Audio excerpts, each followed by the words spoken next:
Thailand has raised its level of security alert under its latest emergency decree and deployed soldiers to guard key government buildings. The emergency decree bans gatherings of 5 or more people. It prohibits the publication of news that can affect national security.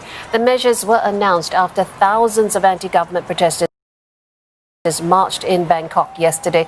Let's cross immediately to Saksith, who is in the midst of it all in Bangkok. Saksith, despite the decree, protesters are still carrying on with this rally. How unpredictable is the situation? Well, it's very as predicted, as announced by the protesters. Protesters and about hundreds of people are now on the Ratchaprasong intersection here in central Bangkok. And as you can see, the situation is very fluid right now. Police have cordoned off the intersection as people are still trying to mill around and trying to push the police back as much as they can.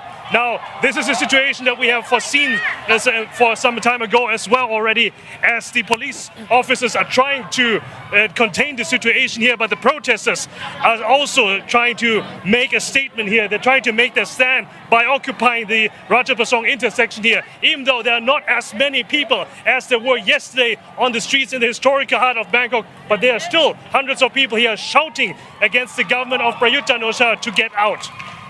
What is described for us the police presence on the ground and any plans that the government has in response to this defiance?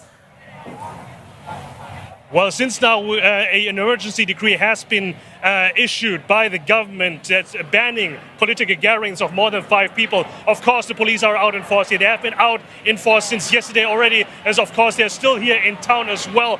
Now, right now here, the police that we are seeing right here, they are unarmed, they have no weapons on hand, they also have no riot gear on hand. So at the moment it seems to be that the situation, that the tactic to them is containment and to contain the situation right now as well and not make any immediate arrests or kind of crackdown. Now with the leadership of the protesters, there are already some in detention, but not for the protests yesterday, but for previous offenses of other protests. So this could be what we are seeing down the line, that they're basically throwing the book at the protest leaders and other activists that dare to defy the current political order, that dare to defy the government of General Prayut Chan-o-cha. But as of now here, Ratchaprasong is now blocked and has been taken over by protesters. Not as many as yesterday, as I said, but definitely still very impassioned people that are making their voices heard. All right, we'll leave it there for now, Saksith. Many thanks for reporting live there from what he described as a very fluid situation developing in Bangkok.